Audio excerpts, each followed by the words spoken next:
Hoy les hablaremos de las formas de diseñar un plan de intervención en la psicología de la salud. Presentación realizada por Hernández Carvajal Yusviranelli, Martínez Morales Fátima Eloísa y Telles Salinas Valeria Lisbeth, alumnas de la Universidad Nacional Autónoma de México, Facultad de Estudios Superiores Iztacala, Psicología a Distancia. Los temas que se abordarán son metas para prevenir la enfermedad, objetivos para conservar la salud, elección ética de la intervención, guías de práctica clínica, resultados basados en evidencia.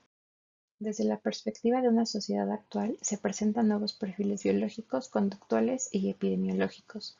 Los cambios observados en la trayectoria humana permiten constatar el envejecimiento poblacional, el crecimiento de las poblaciones de las ciudades, los fenómenos migratorios entre los pueblos, las mudanzas en los patrones epidemiológicos, el fenómeno de la globalización que agiliza el intercambio de las informaciones sobre salud a nivel mundial y la reciente pandemia cambiaron las demandas y fomentaron la reformulación de las prácticas de salud, hecho que conlleva la necesidad de asistir a la población de un modo cada vez más rápido, actuar en la promoción de la salud y en la prevención de enfermedades, todo ello apuntando hacia una asistencia en salud más efectiva. De acuerdo con Lorenzo, existe un incremento en la asistencia sanitaria, mientras la gran circulación de información sobre salud, enfermedad, cuidado hará con que los pacientes estén cada vez más informados sobre sus quejas y actúen menos como pacientes y más como agentes de su propio proceso de diagnóstico y cuidados. Este fenómeno, de acuerdo con los referidos autores, implicará formas muy distintas a lo que se practica en la actualidad y no resultará extraño hablar de cuidados primarios de salud impartidos por teléfono, vía Internet, a través de orientaciones en salas de chat, por voz y cámara web, entre otros. Actualmente, el contexto de salud pública exige que la prevención avance hacia niveles optimizados. Las contribuciones de la psicología de la salud deberán aportar a las intervenciones del psicólogo en la sanidad pública el fundamento epistemológico y práctico para sus acciones en los tres niveles de salud. Al ser la prevención de enfermedades los más novedosos en el ámbito de las prácticas psicológicas, nos dedicaremos a aclarar las posibilidades de tales asistencias en los tres niveles de atención sanitaria. La primera trata de la prevención primaria, la cual debe estar directamente relacionada y condicionada a la promoción de la salud. Sus acciones no van dirigidas a un individuo, sino a los planes de educación para la salud, los cuales podrán aportar contenido de otras áreas de aplicación de la psicología. El principal objetivo de la prevención secundaria es acompañar al paciente ayudándole en el seguimiento de su tratamiento, sea físico o psicológico, para prevenir el agravamiento de la dolencia. Los psicólogos de la salud que intervienen positivamente en este nivel echan mano del conocimiento producido a través de las investigaciones de la causa y factores asociados a la falta de adhesión al tratamiento. Conocer bien las características que llevan asociadas la falta de adhesión a determinados tratamientos facilita la formulación de programas preventivos, además de utilizar las diversas actividades para prevenir comportamientos que refuerzan la dificultad del seguimiento. La prevención terciaria está relacionada con la asistencia a los problemas de alta complejidad, derivados de los otros niveles de atención, y con las investigaciones de salud. En general, se hace en los hospitales, pero también puede hacerse en centros especializados. Se incluye el seguimiento de pacientes en tratamientos clínicos, quirúrgicos, quimioterápicos y radioterápicos.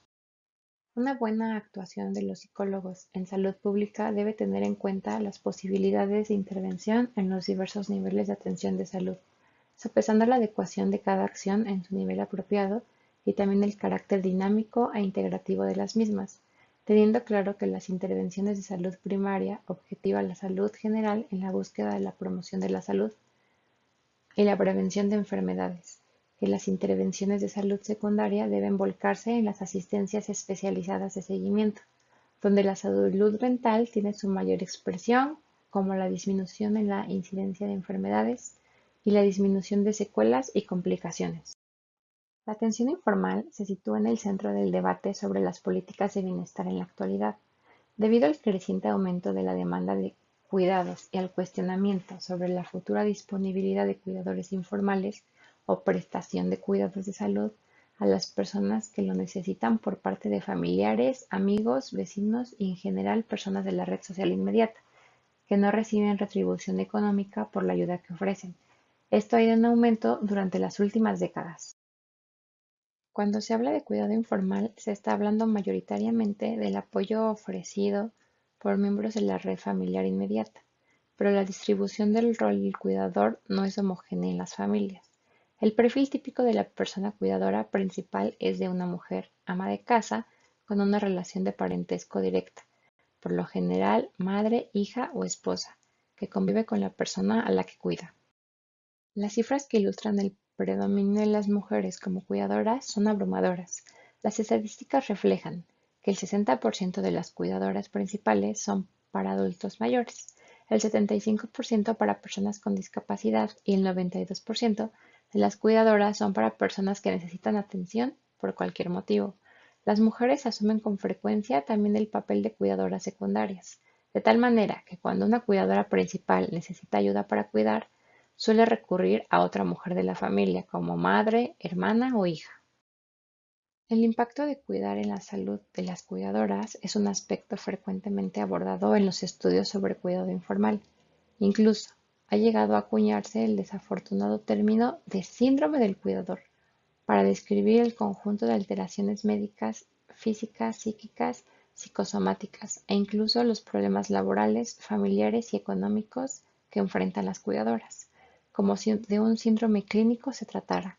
En el estudio sobre cuidadoras de Andalucía, casi la mitad de las 1.000 cuidadoras entrevistadas opinaban que cuidar tenía consecuencias negativas en su propia salud en algún grado, y cerca del 15% percibía este impacto con una intensidad muy elevada, proporción que aumentó al 72% cuando se analizó separadamente el grupo de cuidadoras de personas con enfermedades neurodegenerativas. El impacto negativo en la esfera psicológica fue mucho más evidente y era percibido intensamente. Los principales problemas señalados eran la depresión y la ansiedad. Un estudio realizado por el Instituto Nacional de las Personas Adultas Mayores arrojó como resultado que los síntomas más comunes presentados son visión estresante y frustración del trabajo, dificultad para concentrarse y disminución de creatividad, dolores de cabeza, estómago o problemas intestinales, estrés crónico y actitud negativa, falta de energía para la realización de diversas actividades, agotamiento emocional y rendimiento reducido. Las recomendaciones que sugiere el INAPAM son comer en horarios definidos e ingerir una alimentación saludable, realizar ejercicio por lo menos 30 minutos al día, aprovechar cualquier momento para descansar, procurar dormir bien, practicar alguna actividad recreativa, social, cultural o comunitaria, evitar la soledad y el aislamiento, dedicar tiempo a actividades de interés, capacitación constante, aprender a administrar el tiempo donde puede organizarse para la realización de actividades de cuidado. Ayudas técnicas y adaptación en el hogar, lo que facilite el cuidado y la prevención de accidentes, y mantener una comunicación continua y eficiente con las personas que se cuida y el resto de la familia. Para la RAE, ética se define como la parte de la filosofía que trata de la moral y de las obligaciones del hombre.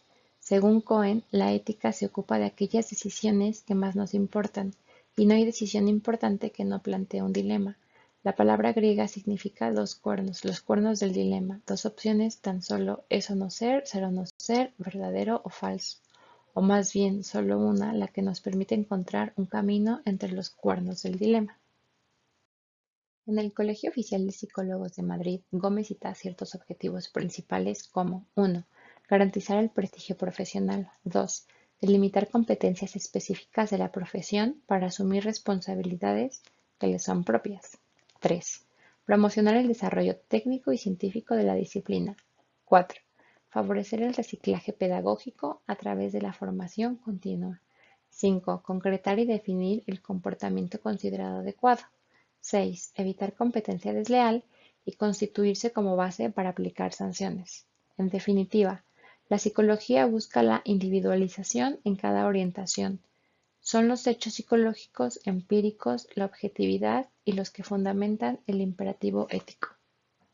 En los últimos años se han dado pasos consistentes para establecer una psicología basada en la evidencia a partir de guías clínicas o de tratamiento y de guías para la práctica clínica.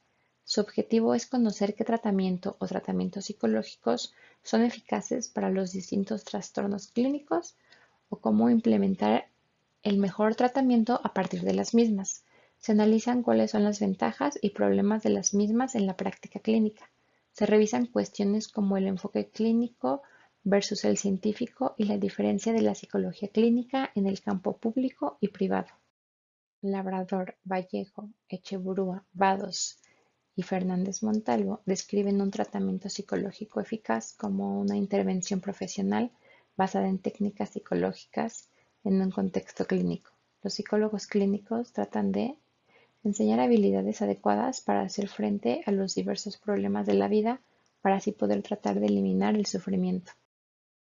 Todo lo que hoy es tan relevante en relación con la evaluación de los tratamientos y las guías clínicas surge en 1989.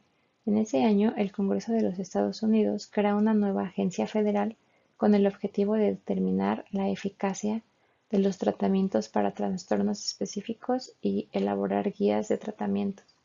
Dichas guías sirven para hacer una buena práctica clínica y tomar decisiones administrativas. La Sociedad Americana de Psicología tiene su División 12 dedicada a la psicología clínica.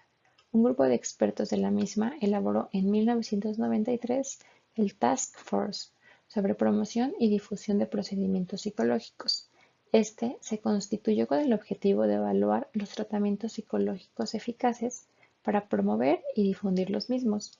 Las personas que formaban este comité eran de diversa procedencia respecto a las escuelas de psicoterapia, psicodinámicos, interpersonales y cognitivo-conductual. En el informe se consideran varios hechos relevantes. Distinguieron dos categorías sobre la eficacia de los tratamientos: los tratamientos bien establecidos eficaces y los tratamientos probablemente eficaces, a los que en este informe se sugiere se le llamen tratamientos experimentales. El Task Force delimita claramente qué criterios debe cumplir un tratamiento para entrar en una de las categorías o quedar fuera, como inefectivo, si no cumple ninguna de ellas. Para un tratamiento bien establecido es necesario que se cumplan tres criterios. El primero, que al menos existan dos buenos estudios con diseños experimentales entre grupos, realizados por investigadores distintos, donde el tratamiento haya demostrado ser superior al nivel estadístico respecto a un fármaco. También se incluiría en esta categoría una serie de diseños de caso único que demuestre su eficacia, teniendo que usar buenos diseños experimentales y comparar cada caso. El segundo criterio, que los estudios se hayan realizado siguiendo un manual de tratamiento. Y el tercero, que las características de la muestra de clientes tratados estén claramente especificadas. Un estudio tiene que cumplir una de estas cuatro condiciones. 1. Dos estudios mostrados que el tratamiento es más eficaz que un grupo control de lista de espera. 2. Estudios que cumplan con los criterios para un tratamiento bien establecido, pero que hayan sido realizados por distintos investigadores, o un buen estudio que haya demostrado eficacia con estos mismos criterios. 3. Al menos dos estudios demostrados eficacia, pero con la limitación de haber sido realizado con muestra de clientes heterogéneos. Y 4. Una pequeña serie de estudios de diseño experimentales de caso y que además cumplan los tres criterios anteriores. De acuerdo con la APA, en los últimos años se diferencia entre las guías de tratamiento, antes llamadas guías clínicas, y las guías para la práctica clínica.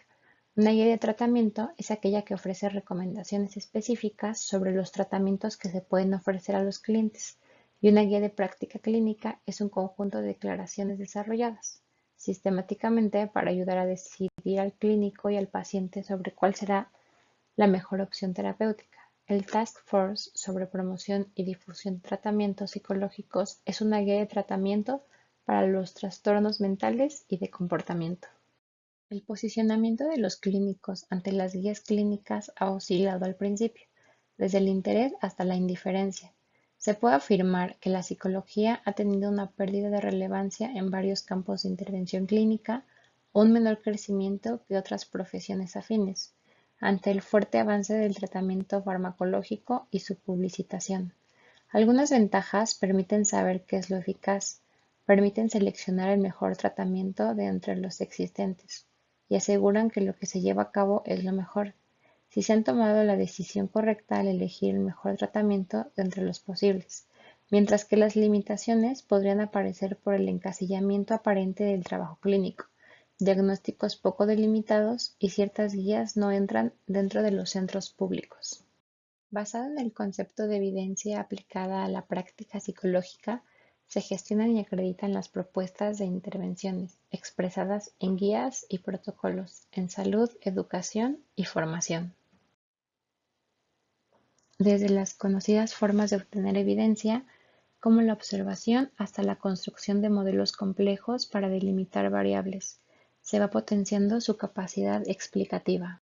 De acuerdo con la APA, el principal objetivo es delinear intervenciones eficaces como los tratamientos basados empíricamente o con apoyo empírico, mientras que para Barlow, Becoña, Moriana y Martínez, la finalidad de los sistemas es clara: incorporar listados de tratamiento en sus programas que se caractericen por su eficacia, eficiencia y efectividad.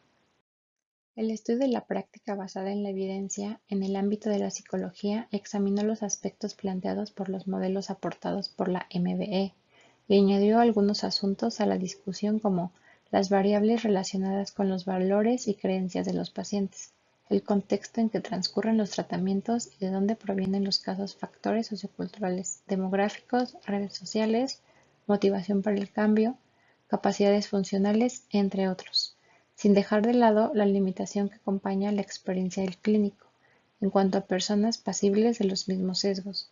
Además del análisis de los elementos que proponía el modelo de la MBE, la APA trabaja especialmente sobre las competencias que deben ser incluidas en la formación de los profesionales en psicología, en los procesos que implican la toma de decisiones en la práctica profesional. Los empíricamente sustentados son los que han cumplido con todos los requisitos que las investigaciones y los expertos en la práctica pueden proveer, generalmente productos de estudios multicéntricos con robustos resultados estadísticos y verificables, bajo diversas formas y en el tiempo. Probablemente eficaces tanto los que aún no reúnen todas las condiciones señaladas y prometen y cuentan ya con estudios de buena calidad. El método clínico no es más que el método científico aplicado al trabajo con cada paciente, a una escala observacional y experimental. Sacristán hace referencia a las diferencias y semejanzas de la medicina basada en evidencia y la medicina centrada en el paciente, que no es más que el método clínico. En cuanto a la psicología de la salud, los estudios denotan un alto componente de trabajo multidisciplinario, lo que también reanudan en un sesgo en el muestreo de publicaciones, porque los trabajos en este campo suelen alojarse con mayor frecuencia en portales y bancos de datos, fundamentalmente de medicina. De los trabajos a nivel de marco conceptual surge claramente el importante peso que cobra este enfoque en una psicología de la salud basada en la evidencia. Los antecedentes conceptuales de la PBE no son ajenos a los desarrollos de la medicina basada en la evidencia, en la que muchos encuentran sus raíces y con la que transcurren la discusión de los modelos explicativos. Añadió algunos asuntos a la discusión, como las variables relacionadas con los valores y creencias de los pacientes, el contexto en que transcurren los tratamientos y de dónde provienen los casos, factores socioculturales, demográficos, redes sociales, motivación por el cambio, capacidades funcionales, entre otros, sin dejar de lado la limitación que acompaña a la experiencia del clínico en cuanto a persona posible de los mismos sesgos, añadiendo investigaciones orientadas al paciente, evidencia basada en medicina, una combinación de observación y experimentos, beneficios al paciente individual y a futuros pacientes, una integración con la investigación y la práctica. Igual que un anclaje a la práctica, la personalización, la decisión clínica, resultados para cada paciente, análisis de diferencias, desagregación, mayor valor a la observación y preferencias y valores del paciente. Los actores que se proponen a partir de los modelos más recientes refieren a paciente-cliente-demanda, que puede estar representada por un individuo o un grupo de ellos, que está inmerso en un contexto y que tiene un tipo particular de demanda, que transcurre en un momento histórico personal y global, con unos recursos y unas condiciones antecedentes y una estructura con su alcance y limitaciones. Profesional, experiencia clínica, formación. En este grupo se incluye al profesional, la experiencia clínica él mismo y también a la formación. En el último caso, no solo lo que se realiza directamente con el grado de experto para llevar adelante una intervención, sino con conocimientos para incorporar el modelo de guías y protocolos sustentados en evidencia. Esto último implica que sea capaz de generar acciones de ida y de vuelta con las investigaciones según las pautas de estos, pero también con un sentido crítico resultado de su capacidad de evaluar acciones y resultados. Investigadores, producto de la investigación sistemática. Estos actores son los que provienen habitualmente de los ámbitos académicos y tienen como horizonte el validar las evidencias que surgen de los estudios empíricos y reevaluarlas a la luz de los demás actores del sistema. Son generadores de métodos que deben ser probados y aquilatados en la práctica. Están en constante tensión entre lo que los sistemas proponen y limitan lo que los profesionales requieren y lo que los pacientes demandan. De todos son los que deben conocer todos los lenguajes, por lo menos comprensivamente. Sistemas de salud sociales y educativos, nacionales, regionales e internacionales. Aunque han estado entre los últimos en ser incorporados al modelo, su presencia ha sido inmanente aún en los casos en que las estructuras son muy escasas. Las políticas marcan líneas sobre las que se agrupan las acciones de los profesionales. En algunos casos, estos sistemas han tomado bajo su responsabilidad el desarrollo de guías y protocolos, una práctica que ha sido controversial para muchos. La psicología cada vez más se incorpora en los sistemas, especialmente tanto los públicos, por lo que se ve impulsado a trabajar sobre el tema de la práctica, basada en la evidencia, en la lucha por unos recursos, etc. El flujo de evidencia que contiene los conglomerados expuestos en el diagrama a nivel operativo requiere cumplir con una serie de pasos, lo que no solo debe ser conocido por los investigadores, sino también por los profesionales, a saber cómo formular el problema clínico, localizar en la literatura científica los estudios relevantes, valorar críticamente la evidencia encontrada, aplicar los hallazgos a las prácticas clínicas e incorporar los resultados a las entidades que acreditan modelos de intervención, guías o protocolos.